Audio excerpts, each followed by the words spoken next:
Our music journey has always been Baltimore. We started here and we're still here.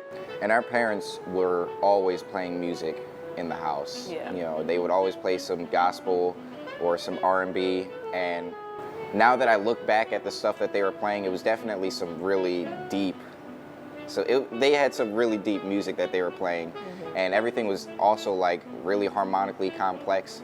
So it was kind of conditioning our ears to be ready to be able to do this. The siblings went to the Baltimore School of the Arts. Ebban on the alto saxophone, Ephriam on the tenor. But making music had to come after homework was done. I definitely put in that effort for the work, and then it's I don't know, if I convince myself that I can do all the music I want to when I just finish my homework, then I just did my homework, and it was cool, and I got good grades. So yeah, I feel like the challenge is still definitely there, though, trying to find a balance, because the balance is changing. They would go on to the Peabody Institute at Johns Hopkins University. I feel like BSA was kind of like a college in itself.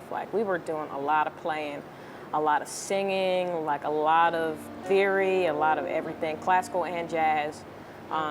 It definitely prepared me for just the workload and the constant, sticking to a schedule and being persistent.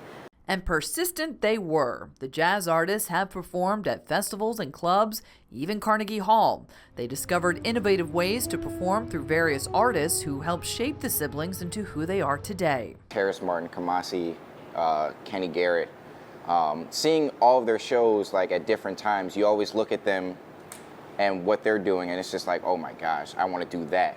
I say that about Kamasi, I say that about Kenny Garrett, even though all of them are very different in the same breath. I think that's one thing that I got from them that really stuck with me in terms of how I wanted to approach this music, is that they are, the top of their league, but it's also because they have a unique aspect to what they bring to the music. The siblings have not forgotten their roots and come to Baltimore to perform. We caught up with them at Keystone Corner, a historic jazz club known for drawing in the soulfully inclined. Owner Todd Barkin established Keystone Corner in 2022, drawing in the masses and talent from all over Baltimore.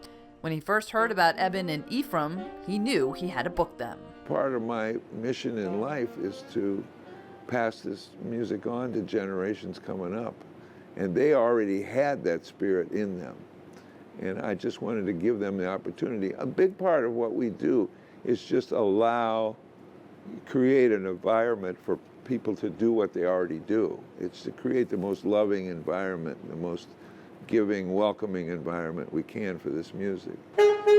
They hope to continue to inspire the next generation and to be the figures to drive the music forward for young people in Baltimore, no matter what you look like or who you are. When we dove into the music scene, we found that there's a lot of people that look like us. So, almost every musician that we looked up to growing up looked like us. But, for me being a woman who plays the music, a black woman that plays the music, there's not as many. And so, finding the people around you that support you, finding the people that will put everything into your dreams, definitely will, keep you going. The worst thing you could ever do is doubt yourself and your path. If you have a unique voice in this music, there are going to be people that say things about that.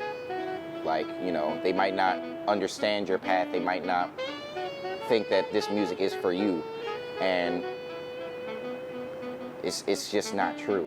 What's going on, everybody? Randall Newsom here, and if you like that story, you can enjoy more of these Bridging the Gap stories by clicking on this box right here. And while you're at it, subscribe to WMAR on YouTube by tapping that circle, and be sure to watch me and Randall on Good Morning Maryland. Weekdays from 4:30 to 7 a.m.